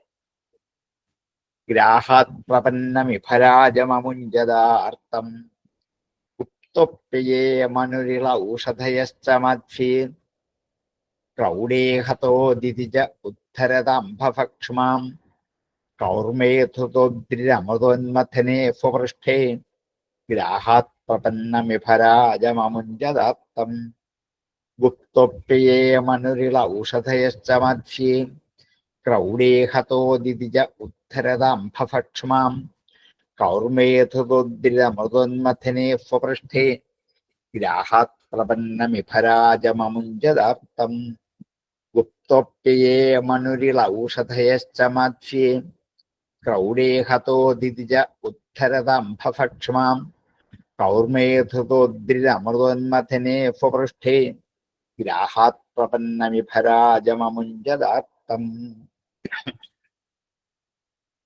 സംസ്തുന്നതോദ്ധിപതിതാൻ ശ്രമണാൻ ഋഷീംശ്ച ശക്രം ച വൃത്രവഥ തമസി പ്രവിഷ്ടം. ദേവസ്ത്രീയോ ഫുരഗൃഹേ പിഹിത അനാഥ യജ്ഞേ ഫുരേന്ദ്രമഭയായ ഫതാം നൃംഹേ സംസ്തുന്നതോ അബ്ധിപതിതാൻ സമുദ്രത്തിൽ വീണവരായ അബ്ധിപതിതന്മാരായി ശ്രമണാൻ ശ്രമിക്കുന്നവർ, മുകളിലോട്ട് കയറാൻ വേണ്ടി ശ്രമിക്കുന്നവർ, സംസ്തുന്നത ഭഗവാനെ സ്തുതിക്കുന്നവരുമായ ഋഷികളെയും കശ്യപ മഹർഷിക്ക് വേണ്ടി പമിത്തു കൊണ്ടുവരാൻ വേണ്ടി ബാലഖില്യന്മാർ എന്ന മഹർഷിമാർ ഒരിക്കൽ പോയി എന്നൊരു കഥയുണ്ട്. ഇവരെ ബാലഖില്യന്മാർ, പെരുവിരലിന്റെ അത്രേ ഉള്ളൂ ഈ മഹർഷിമാർ, അത്രയും നീളവും വണ്ണവും ഒക്കെ മാത്രമേ ഉള്ളൂ. ബാലഖില്യന്മാർ എന്നാണ് അവർക്ക് പേര്. അങ്കുഷ്ഠമാത്ര വകുപ്പാണ് ഇവരെല്ലാം. പെരുവിരൽ പ്രായം മാത്രമുള്ളവരാണ്. പശുക്കുളമ്പിന്റെ അകത്ത് നിൽക്കുന്ന വെള്ളം ഇവർക്ക് സമുദ്രം പോലാണ്. അതിനകത്ത് ഒന്ന് മുങ്ങിയാൽ കുറെ കഴിഞ്ഞ് ഇവർക്ക് അപ്പുറത്തെ എല്ലാം പറ്റുള്ളൂ. കാരണം അത്ര ചെറുതാണ് ഇവർ. ഇവർക്ക് അതിൽ വീണ് കുഴങ്ങി ഇവരൊരിക്കൽ. അപ്പോൾ ഇന്ദ്രൻ അവരെ നോക്കി ചിരിച്ചു കളിയാക്കി. ഈ ബാലഖില്യന്മാരെ നോക്കിയിട്ട് ചിരിച്ചു കളിയാക്കി. അതിൽ വീണ് കുഴങ്ങിയപ്പോൾ സങ്കടത്തോടെ അവർ ഭഗവാനെ സ്തോത്രം ചെയ്ത് സ്തുതിച്ചപ്പോൾ ആ ബാലഖില്യന്മാരും ഋഷിമാരെ ആപത്തിൽ നിന്നും ഭഗവാൻ രക്ഷിച്ചു. അതാണ് ഒരവതാരത്തെക്കുറിച്ച് പറയാൻ പോകുന്നത്. ബാലഖില്യന്മാരെ ഭഗവാൻ അങ്കുഷ്ടപ്രായരായ ആ കുളമ്പ് വെള്ളത്തിൽ കിടന്ന് കുളിച്ച് അതിൽ നിന്ന് മുങ്ങിച്ചാവാൻ തുടങ്ങുന്ന അവരെ ഇന്ദ്രനെ നോക്കി ചിരിച്ചു നിൽക്കെ അവരെ സങ്കടം പരിഹരിച്ച് രക്ഷിച്ചു ഭഗവാൻ. അതും ഭഗവാന്റെ ഒരു അവതാരമായിട്ടാണ് ഈ ഭാഗവതത്തിൽ പലയിടത്തും ഇന്ന് പറയുന്നുണ്ട്. സംസ്തുന്വതോബ്ധിപതിതാൻ ശ്രമണാൻ ഹ്രീംശ്ച ശക്രം ജവൃത്രവധതസ്തമഭി പ്രവിഷ്ടം. പിന്നൊരിക്കൽ ദേവേന്ദ്രൻ വൃത്രാസുരനെ വധിച്ചത് കൊണ്ട് ബ്രഹ്മഹത്യയിൽ അകപ്പെട്ടു പോയി. ആ സങ്കടത്തിൽ നിന്നും ഇന്ദ്രനെ രക്ഷിച്ചു. ദേവന്മാർ അസുരന്മാരുടെ യുദ്ധം ചെയ്ത് തോറ്റുഓടിപ്പോയപ്പോൾ ദേവസ്ത്രീകളെ അസുരന്മാർ ബലാത്കാരനെ പിടിച്ചുകൊണ്ടുവന്ന് സ്വന്തം ഗൃഹത്തിൽ താമസിപ്പിച്ചു. രക്ഷിക്കാൻ ആരുമില്ലാതെ അവർ വളരെ കരഞ്ഞു വിളിച്ചു. അപ്പോൾ അവരെ ബന്ധനത്തിൽ നിന്നും വിടുവിച്ചു. ഇതാണ് പിന്നീടൊരിക്കൽ ഭഗവാൻ ദേവസ്ത്രീയോസുരഗൃഹേ പിഹിത അനാഥാഹ ശക്രം ച വൃത്രവധതസ്തമഭി പ്രവിഷ്ടം. വൃത്രാസുരനെ വധിച്ചതുകൊണ്ട് ബ്രഹ്മഹത്യാപാപത്തിൽ പ്രവേശിച്ച ഇന്ദ്രനെ അതിൽ നിന്നും മോചിപ്പിക്കാൻ വേണ്ടി എന്ത് ചെയ്തു? അങ്ങ് ഈ ബലാത്കാരേണ ഇന്ദ്രൻ പിടിച്ചുകൊണ്ടുവന്ന സ്ത്രീകളെയൊക്കെ രക്ഷിച്ച് അവർക്ക് ബന്ധനമോക്ഷം കൊടുത്തില്ലേ? ജഘ്നേ അസുരേന്ദ്രമഭയായ ഫതാം നൃംഹേ. പിന്നൊരിക്കൽ ജഘ്നെ കൊന്നു അസുരേന്ദ്രനെ, ഹിരണ്യകശിപു എന്ന അസുരേന്ദ്രനെ അഭയായ ഫതാം പഞ്ചനങ്ങളിലെ അഭയത്തിന് വേണ്ടി നൃംഹേ നരസിംഹമായിട്ട് അങ്ങൊരിക്കൽ അവതരിച്ച് ഭക്തപ്രഹ്ലാദനെയും ആ ഭക്തന്മാരെയും രക്ഷിക്കാൻ വേണ്ടി ഹിരണ്യകശിപുവിനെ നിഗ്രഹിച്ച് അവതരിച്ചുവല്ലോ. സംസ്തുന്വതോബ്ധിപതിതാൻ ശ്രമണാനുഷീംശ്ച ശക്രം ജപുത്രവധതസ്തമഭി പ്രവിഷ്ടം. ദേവസ്ത്രീയോ അസുരഗൃഹേ പിഹിത അനാഥ യജ്ഞേ സുരേന്ദ്രമഭയായ ഫതാം നൃംഹേ. സംസ്തുന്വതോബ്ധിപതിതാൻ ശ്രമണാനുഷീംശ്ച ശക്രം ജപുത്രവധതസ്തമഭി പ്രവിഷ്ടം.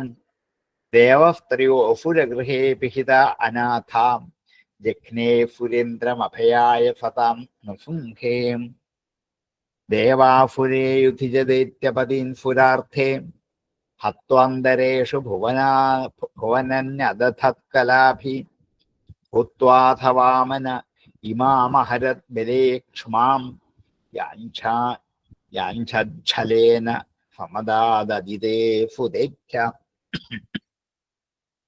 ദേവാസുരേ യുധിച്ച ദേവാസുരന്മാരുടെ യുദ്ധത്തിൽ ദൈത്യപതി അസുരപതികളെ സുരാർത്ഥേ ദേവന്മാർക്ക് വേണ്ടി ഹത്വ കൊന്നിട്ട് അന്തരേഷു ഭുവനാനി അദധാത്. ദേവന്മാർക്കും അസുരന്മാർക്കും തമ്മിൽ പലപ്പോഴും യുദ്ധം ഉണ്ടാവാറുണ്ട്. ആ യുദ്ധത്തില് ഇന്ദ്രാദികളായ ദേവന്മാരുടെ കാര്യസാധ്യത്തിന് വേണ്ടി അങ്ങ് അസുരന്മാരിൽ വെച്ച് അധിപതികളായിരിക്കുന്നവരൊക്കെ ഇല്ലായ്മ ചെയ്തിട്ട് ഇത് പ്രകാരം ഓരോ മന്വന്തരങ്ങളിലും അവതാരങ്ങൾ കൊണ്ട് ദുഷ്ടന്മാരെ വധിക്കുക എന്ന പ്രതിജ്ഞ എടുത്തിട്ട് നല്ല ജനങ്ങളെ അനുഗ്രഹിക്കുക എന്നും പ്രതിജ്ഞ എടുത്തിട്ട് ഉചിതം പോലെ ലോകത്തെ പരിപാലിച്ചു. ദേവാസുരേ യുധിജ ദൈത്യപതീൻ സുരാർത്ഥേ ഹത്വാന്തരേഷു ഭുവനാനി അദധാത് കലാഭിഭൂത്വാഥ വാമന. തന്റെ കലകളെ കൊണ്ട് വാമനനായി ഭവിച്ചു. പിന്നൊരിക്കൽ ഹത്വാന്തരേഷു ഭുവനാനി അദധാത് കലാഭിഭൂത്വാഥ വാമന ഇമാം അഹരത് ബലേഹ ക്ഷ്മാം. ബലിയിൽ നിന്നും ഇമാം ക്ഷ്മാം ഈ ഭൂമിയെ അഹരത് അപഹരിച്ചു. ബലി കൈയടക്കി വെച്ചിരുന്ന 3 ലോകത്തെയും എങ്ങനെയാണ് അപഹരിച്ചത്? യാഞ്ഛാച്ഛലേന, യാചിക്കുക എന്ന വ്യാജേന, സമദാത് എടുത്ത് അതിഥേഹ ഫുദേഭ്യ സമദാത്. അതിഥിയുടെ പുത്രന്മാരായ ദേവന്മാർക്ക് ഈ ഭൂമി ദാനം ചെയ്തില്ലേ? ഇന്ദ്രാഞ്ജനായിട്ട് ജനിച്ച് അവർക്ക് നഷ്ടപ്പെട്ടു പോയ സ്വർഗവും ഭൂമിയും പാതാളവും 3 ലോകവും മഹാബലി കൈയടക്കി വെച്ചിരുന്നതിനെ മഹാബലിയിൽ നിന്നും യാചന എന്ന ഒരു വ്യാജത്തിലൂടെ ഈ 3 ഭൂമിയെയും കൈവശപ്പെടുത്തി അതിഥി പുത്രന്മാർക്കായിട്ട് അങ്ങൊരിക്കൽ ദാനം ചെയ്തില്ലേ? ദേവാസുരേ യുധിജ ദൈത്യപതീൻ സുരാർത്ഥേം ഹത്വാന്തരേഷു ഭുവനന്യദധത്കലാഭി ഭൂത്വാഥ വാമന ഇമാമഹരത് ബലേ ക്ഷ്മാം യാഞ്ഛാച്ഛലേന സമദാദദിദേ ഫുദേഭ്യം. ദേവാസുരേ യുധിജ ദൈത്യപതീൻ സുരാർത്ഥേം ഹത്വാന്തരേഷു ഭുവനന്യദധത്കലാഭി ഭൂത്വാഥ വാമന ഇമാമഹരത് ബലേ ക്ഷ്മാം യാഞ്ഛാച്ഛലേന സമദാദദിദേ ഫുദേഭ്യം. ദേവാസുരേ യുധിജ ദൈത്യപതീൻ സുരാർത്ഥേൻ ഹത്വാന്തരേഷു ഭുവനന്യദധത്കലാഭി ഭൂത്വാഥ വാമന ഇമാമഹരത് ബലേ ക്ഷ്മാം യാഞ്ഛാച്ഛലേന സമദാത് അതിദേ ഫുദേഭ്യം. നക്ഷത്രിയാമകൃതഗാം ച ത്രിസപ്തകൃതോ രാമസ്തു ഹൈഹയകുലാ അപ്യഭർഗവഗ്നീൻ സ്വോദ്ധിംബന്ധ ദശവക്ത്രമഹൻ ഫലംഗം സീതാപതർജയതി ലോകമലഘ്നകീർത്തീൻ. നക്ഷത്രിയാമകൃത, ക്ഷത്രിയന്മാരെ ഇല്ലാതാക്കി ചെയ്തു. ഗാംജ, ഭൂമിയെ ത്രിസപ്തകൃത്തോ 71 പ്രാവശ്യം ഭൂമിയിലുള്ള ക്ഷത്രിയന്മാരെയൊക്കെ ഇല്ലായ്മ ചെയ്തിട്ട് ഈ ഭൂമിയെ നശിപ്പിക്കാൻ വേണ്ടി ശ്രമിച്ച ഹേഹയകുലത്തിലെ ഭാർഗവകുലത്തിലുണ്ടായ അഗ്നിയായിരുന്ന രാമൻ രാമസ്തു ഹൈഹയകുല അപ്രിയ ഭാർഗവഗ്നി. ഹൈഹയകുലത്തിനെ നശിപ്പിക്കാൻ ഭാർഗവകുല കുലത്തിലുണ്ടായ അഗ്നിയായിരിക്കുന്ന രാമൻ. രാമന്റെ വിശേഷണം അത്രയും കൊടുത്തതാണ്. ഹൈഹയകുല അപ്രിയ ഭാർഗവഗ്നി രാമസ്തു നക്ഷത്രിയാത്മകത. 21 വട്ടം ക്ഷത്രിയന്മാരെ ഇല്ലാതാക്കി ലോകത്ത് അമലമായ കീർത്തി, ലോകത്തിന്റെ പാപത്തെ നശിപ്പിക്കുന്ന കീർത്തിയോടുകൂടിയവനായി സീതാപതിയായ സീതാവല്ലഭനായി. സ്വോദ്ധിംബന്ധം, സമുദ്രത്തെ ബന്ധിച്ചിലെ ദശവക്ത്രം അഹൻ, രാവണനെ കൊന്നിട്ട് ഫലങ്കം, ലങ്കയോടെ സീതാപതിർജയതി, ആ സീതാപതി ജയിക്കട്ടെ. ലോകം അലംഘ്ന കീർത്തി, ലോകത്ത് ഒരിക്കലും നശിക്കാനാവാത്ത പാപത്തെ നശിപ്പിക്കുന്ന കീർത്തിയോട് കൂടിയവനായ മലഘ്ന കീർത്തിയായ അങ്ങ് സീതാപതിയായിട്ട് ഈ സമുദ്രത്തെ ബന്ധിച്ച് ലങ്കയോടുകൂടി രാവണനെ ഇല്ലായ്മ ചെയ്ത് സർവോത്കർഷേണ വിജയിച്ചില്ലേ? നക്ഷത്രിയാമകൃതകാം ചതുർസപ്തകൃത്തോ രാമസ്തു ഹൈഹേ കുലാപ്യ ഭാർഗവാഗ്നി സ്വബ്ധിംബന്ധദശവക്ത്രമഹൻ ഫലംഗം പീതാപതിർജേതി ലോകമലഘ്നകീർത്തി നക്ഷത്രിയാമകൃതകാം ചതുർസപ്തകൃത്തോ രാമസ്തു ഹൈഹേ കുലാപ്യ ഭാർഗവാഗ്നി സ്വബ്ധിംബന്ധദശവക്ത്രമഹൻ ഫലംഗം പീതാപതിർജേതി ലോകമലഘ്നകീർത്തി ഭൂമിർഫലാവതരണായ ദുഷ്പജന്മാം ജാതകരിഷ്യതി പുരീരപി ദുഷ്കരാണി വാദേർവിമോഹയതി യജ്ഞകൃതോദർഹാൻ ശുദ്രൻ കലോക്ഷിതിഭുജോ ജ്ഞഹനിഷ്യതന്തേ ഭൂമിർഫലാവതരണായ ഭൂമിയുടെ ഭാരത്തെ ഇറക്കി വെക്കാൻ വേണ്ടി യദുഷു അജന്മ യാദവന്മാരിൽ വെച്ച് ജനിച്ചില്ലേ? ആരായിട്ട്? കൃഷ്ണനായിട്ട്. ജാതകരിഷ്യതി പുരീരപി ദുഷ്കരാണി ജന്മാദികളില്ലാത്തവനായ അങ്ങ് ഭൂമിയുടെ ഭാരത്തെ ഇറക്കി വയ്ക്കാൻ വേണ്ടി യദുകുലത്തിൽ ജനിച്ചിട്ട് ദേവന്മാർക്ക് പോലും ദുഷ്കരമായ കർമ്മങ്ങൾ. ഭൂമിർ ഫലാവതരണായ യദുഷു അജന്മാത്വം ജാത പുരീരപി ദുഷ്കരാണി കരിഷ്യതി. ദേവന്മാർക്ക് പോലും ചെയ്യാൻ വിഷമമുള്ള കാര്യങ്ങൾ, കർമ്മങ്ങൾ അങ്ങ് ചെയ്തില്ലേ? വാസ്തവത്തിൽ ഭഗവാന് ജനിക്കേണ്ട ആവശ്യമൊന്നുമില്ല. എന്താണ്? ജന്മാന്തരങ്ങളായിട്ട് കർമ്മബന്ധം നിലനിൽക്കുന്നവർക്കാണ് വീണ്ടും ജനിക്കേണ്ടി വരുന്നത്. നമുക്കൊക്കെ അങ്ങനെ ആണ് വരുന്നത്. കാരണം നമ്മുടെ വാസനകൾ എത്രയോ ജന്മം കൊണ്ടേ ഒഴുങ്ങുള്ളൂ. ഈ ഒരു കർമ്മബന്ധത്തിന് വാസന ആർക്കില്ല? ഭഗവാനില്ല. എങ്കിലും ജനിച്ചു. അതാണ് അജന്മ.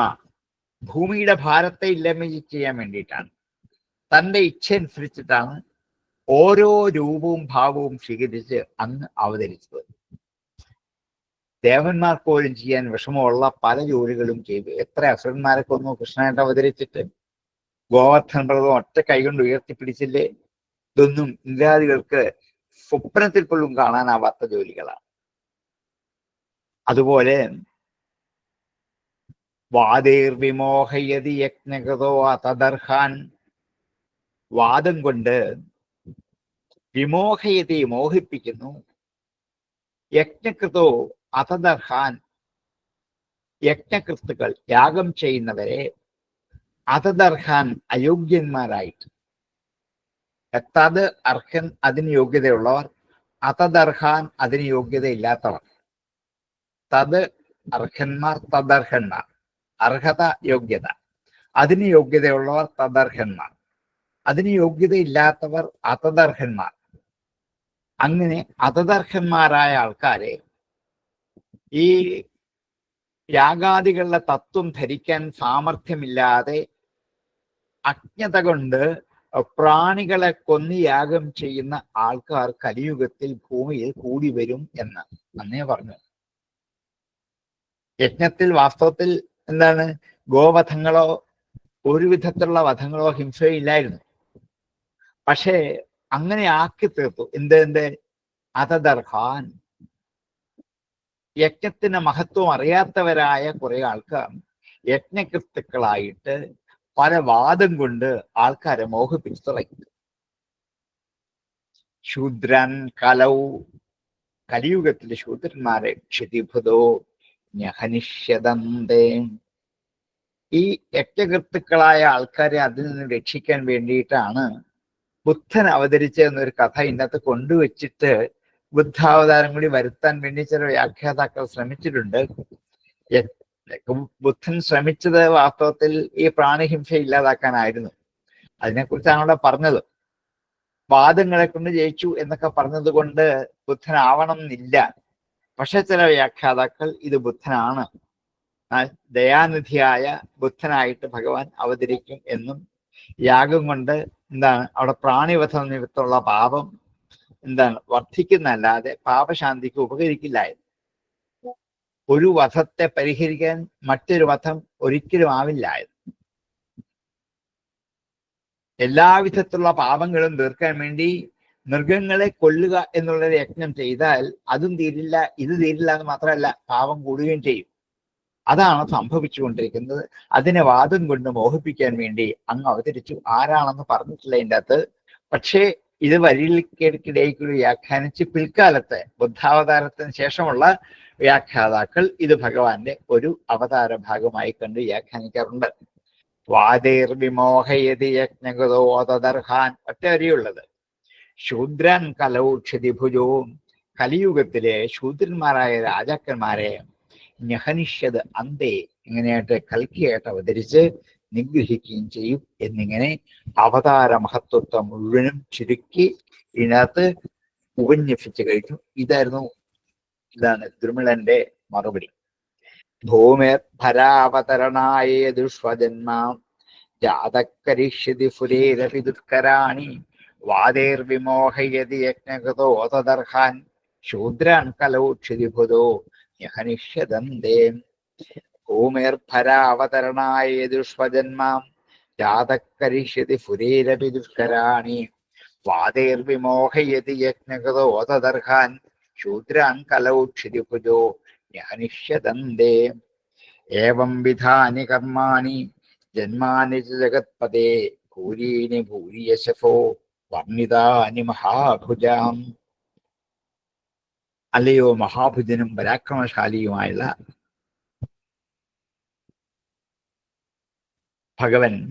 ഭഗവാന്റെ യശഫ് കേൾക്കാനും ഉച്ചരിക്കാനും ഭാഗ്യമില്ലെങ്കിൽ ആർക്കും യോഗ്യത ഉണ്ടാവില്ല. ധൈര്യമില്ലാത്തവർക്ക് മറ്റു ബാധകളെയൊക്കെ ജയിച്ച് ഭഗവാന്റെ കീർത്തി കേട്ടുകൊണ്ടിരിക്കാൻ മനസ്സ് വരില്ല. മറ്റെല്ലാ തടസ്സങ്ങളും മാറ്റിയിട്ട് ഇത് കേട്ടുകൊണ്ടിരിക്കണമെങ്കിൽ അതിന് തക്ക മനസ്സിന് ഉറപ്പ് വേണം, ധൈര്യം വേണം. അതുകൊണ്ട് അങ്ങ് ഭാഗ്യവാനാണ്, അങ്ങ് പരാക്രമശാലിയാണ്, അങ്ങയുടെ ജന്മം സഫലമായിരിക്കുന്നു. സംസാര ദുഃഖത്തെ എല്ലാം നശിപ്പിക്കുന്ന ഭഗവത് ഭജനത്തിന് വേണ്ടിയല്ലേ ധൈര്യമായി അങ്ങ് ഇറങ്ങി പുറപ്പെട്ടത്? പരീക്ഷത്തിനോട് ചോദിക്കാം. ചരാചരങ്ങളുടെ രക്ഷിതാവും എന്നും നിറഞ്ഞിരിക്കുന്ന എല്ലാ കീർത്തികളുടെയും ഉൽപ്പത്തി സ്ഥാനവുമായിരിക്കുന്ന ഭഗവാന്റെ ജന്മകർമ്മങ്ങൾ മുഴുവനും വർണ്ണിക്കാൻ അസാധ്യമായതുകൊണ്ട് ഞാൻ മുകളിൽ പറഞ്ഞ വിധത്തിൽ ചുരുക്കി അങ്ങയോട് പറഞ്ഞു തന്നു മാത്രമേ ഉള്ളൂ. അത് ശ്രദ്ധയോടുകൂടി കേട്ട് ധ്യാനിച്ചുകൊണ്ട് ഹൃദയഗ്രന്ഥികളെ എല്ലാം തകർത്ത് അങ്ങ് പ്രവർത്തിച്ചാൽ അത് അങ്ങയുടെ ഒരു വലിയ കർമ്മഫലമാണ്. എത്ര കേട്ടാലും പ്രവർത്തിക്കാത്തവർക്ക് ഫലം സിദ്ധിക്കാൻ പ്രയാസമാണ്.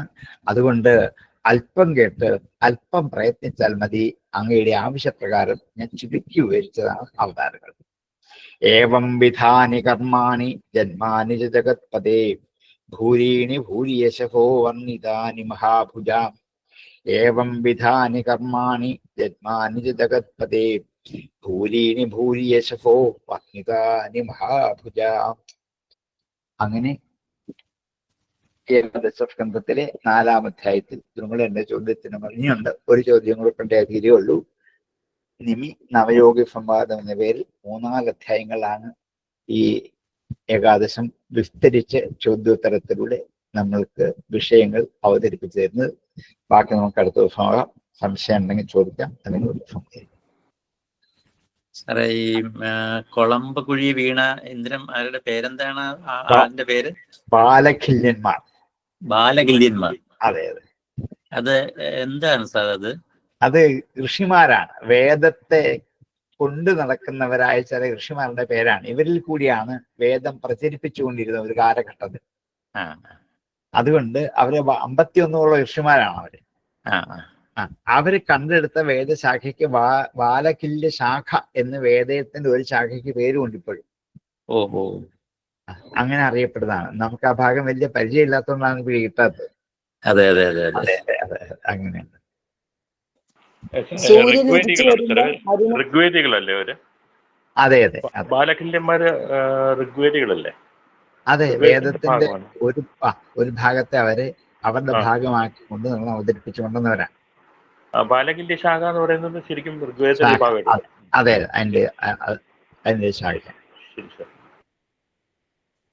അരുണരഥത്തിന്റെ മുമ്പിൽ നിന്ന് വേദമന്ത്രങ്ങൾ ചൊല്ലിക്കൊണ്ട് സൂര്യനെ പൂജിക്കുകയാണ് ഈ ബാലകില്യന്മാരെന്ന് പറയുന്നത്. അത്രേ ഉള്ളൂ. അത് ഇനി പലയിടത്തും വരും ഈ കഥ. അതെ. ഈ നിമിരാജാവ് പിന്നെ ഭഗവാന്റെ അവതാരങ്ങളെ കുറിച്ച് ചോദിച്ചപ്പോ ഈ ദ്രുമിളൻ എന്ന് പറയുന്ന മഹർഷി സത്യം പറഞ്ഞ നമ്മൾ ഇതുവരെ പഠിച്ച മൊത്തം അവതാരങ്ങളെയും ഇതിനകത്ത് ചുരുക്കി പറഞ്ഞു കഴിഞ്ഞു. വളരെ ഭംഗിയായിട്ട് ചുരുക്കി ഒറ്റ വാക്കിൽ പോലും ഓരോ അവതാരത്തെ ചുരുക്കി നമുക്ക് പരിചയമില്ലാത്ത കുറെ അവതാരം പരിചയപ്പെടുത്തുകയും ചെയ്തു. അങ്ങനെ ചെയ്തു. അതെ, ഹംസാവതാരം ഇവിടെ മൊത്തം 21 അവതാരം ഉണ്ടെന്ന് പറയുന്നത് ഇത് വെച്ചായിരിക്കും അതെ പറയുന്നത് അതെ അതെ ഭാഗവതത്തില്. അതെ അത് വെച്ചാണ് 21 അവതാരം ഉണ്ടെന്ന് ചില നമുക്ക് ആചാര്യന്മാർ പറഞ്ഞു കേട്ടിട്ടുണ്ട്. അപ്പൊ ആ ഇത് വെച്ചായിരിക്കും ഇത് പറയുന്നത്. വെച്ചാ പറയാം. നമുക്ക് 10 അവതാരം പരിചയമുള്ളൂ. മെയിനായിട്ട് 10 ഉള്ളൂ. അതെ അതെ. ശരിക്കും ഭഗവാന്റെ അവതാരങ്ങൾ അസംഖ്യം എന്നാ പറയുന്നത്. നമുക്ക് സംഖ്യയില്ലാതെ ആദ്യമേ പറഞ്ഞല്ലോ, ഒന്നും പറഞ്ഞു തീർക്കാൻ പറ്റില്ല, മണത്തിരി എണ്ണി തീർക്കാം, പക്ഷെ ഇത് പറഞ്ഞു തീർക്കാൻ പറ്റില്ല എന്ന് പറഞ്ഞുകൊണ്ടാണ് തുടങ്ങിയത്. എങ്കിലും ഞാൻ ചിലത് മാത്രം സൂചിപ്പിച്ച് പറയാം, ചോദിച്ചുകൊണ്ട് എന്ന് പറയാം.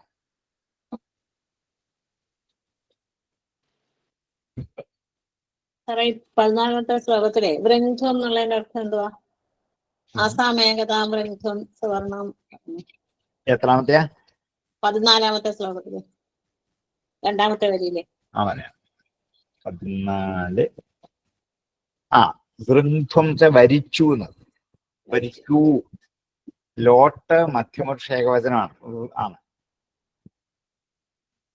വൃങ് ധാതുവിന്റെ ആത്മനിപദ ലോട്ട് മധ്യമപുരുഷ ബഹുവചനമാണ്. വൃന്ധം നിങ്ങൾ വരിക്കൂ.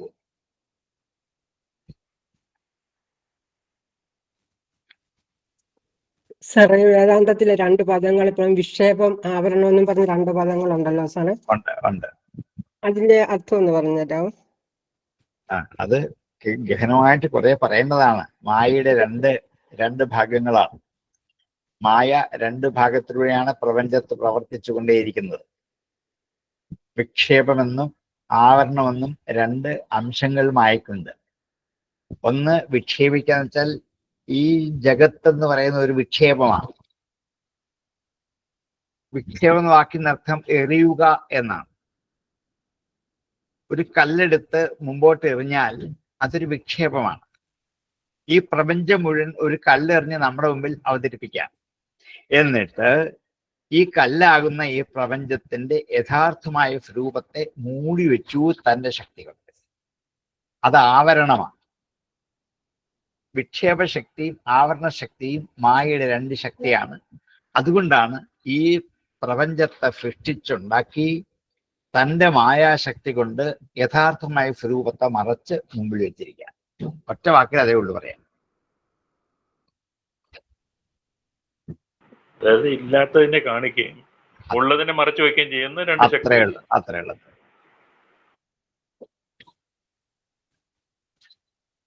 കാരണശരീരം എന്താ സാറേ? ഏതാ കാരണശരീരം? സ്ഥൂലം, സൂക്ഷ്മം, കാരണം. 3 ശരീരമാണുള്ളത്. സ്ഥൂലം എന്ന് വെച്ചാൽ ഈ കാണുന്ന ശരീരം, സൂക്ഷ്മം എന്ന് വെച്ചാൽ ഇന്ദ്രിയങ്ങൾ മാത്രമുള്ള ശരീരം, കാരണ ശരീരം. അതിനകത്ത് ഇനിയും മറ്റേതെങ്കിലും ജന്മങ്ങൾക്ക് കാരണമാകാവുന്ന സൂക്ഷ്മതരമായ അണുപ്രായമായ ഒരു ശക്തി മാത്രമാണ് കാരണശരീരം എന്ന് വിളിക്കുന്നത്. ഇനിയുള്ള ജന്മത്തിനുള്ള കാരണം. അതെ.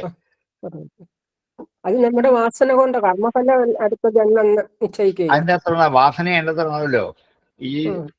ഈ കാരണ ശരീരത്തിലാണ് വാസന അഴിഞ്ഞു കിടക്കുന്നത്. അതനുസരിച്ചാണ് ജന്മ പരമ്പര ഉണ്ടായിക്കൊണ്ടേയിരിക്കുന്നത്. ഈ ജന്മത്തിനും കാരണമായിട്ടുള്ള ശരീരം എന്തോ? ഈ ജന്മത്തിനും കാരണമായിട്ടുള്ള എല്ലാ ജന്മത്തിനും കാരണമായി തീരുന്ന ശരീരത്തിന്റെ ഒരു അവസ്ഥയ്ക്ക് ഒരു പേര് അങ്ങനെ കൊടുക്കുന്നുണ്ട്. ശരീരം എന്ന് അതിനെ പറയാൻ പറ്റില്ല, എങ്കിലും അത് ശരീരത്താകുന്നുള്ള ആ പേര് വിളിക്കുന്നു മാത്രമേ ഉള്ളൂ.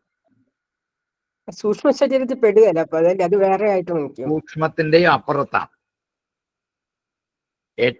ഏറ്റവും ഇങ്ങേയറ്റത്താണ് സ്ഥൂലം, അതിന്റെ അകത്ത് സൂക്ഷ്മം, അതിന്റെ അകത്താണ് കാരണം. ഇത് ആർക്കും അറിയാൻ പറ്റാത്ത. അതെ. നന്ദി. പല ആചാര്യന്മാര് പല അർത്ഥം അതിന് പറയുന്ന കാരണ ശരീരത്തിൽ. അത് ശരി. അത് ശരിയായിട്ട് ധരിച്ച് മനസ്സിലാക്കണം എന്നുള്ള, അല്ലെങ്കിൽ ആഹ്വാന അപകടമാകുന്നതാണ്. ഉള്ള തെറ്റിദ്ധാരണ എല്ലാം കൊണ്ട് വിവേക ചൂടാമണി പഠിച്ചാൽ ഇതെല്ലാം ഇവിടെ വ്യക്തമാവും. ഓരോന്നിന്റെ നിർവചനം പറഞ്ഞിട്ടുണ്ട് ശ്രീശങ്കരൻ. 3ന്റെയും കുറിച്ച് വിസ്തരിച്ച് പറയുന്നുണ്ട്. ഒരു ഭാഗം എഴുതുന്നതാണ്. ചിന്മയാനന്ദ സ്വാമിക്ക് വിവേക ചൂടാമണിയെ കുറിച്ച് ഒരു വ്യാഖ്യാനം എഴുതിയിട്ടുണ്ട് സാറേ. നല്ല പുസ്തകം. നല്ല വ്യാഖ്യാനം. അദ്ദേഹത്തിന്റെ കിട്ടാവുന്ന നല്ല വ്യാഖ്യാനം അതാ. ഉം. വളരെ വിശദമായിട്ട് ഇങ്ങനെ എഴുതിയിട്ടുള്ളത്. സാറേ ലിംഗശരീരം തന്നെയാണോ ഈ സൂക്ഷ്മ ശരീരം? അല്ല, കാരണ ശരീരവും ലിംഗ ശരീരവും ഒന്നാണ്. അത് രണ്ടാണോ ഒന്ന്?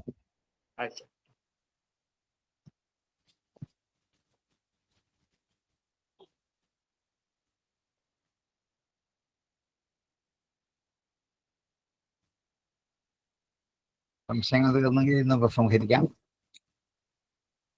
അടുത്ത ദിവസം അടുത്ത അധ്യായത്തിലേക്ക് പ്രവേശിക്കാം. ഓം പൂർണ്ണമദ പൂർണ്ണമിദം പൂർണ്ണാത് പൂർണ്ണമുദച്യതേ പൂർണ്ണസ്യ പൂർണ്ണമാദായ പൂർണ്ണമേവാവശിഷ്യതേ. ഓം ശാന്തി ശാന്തി ശാന്തി. നമസ്തേ.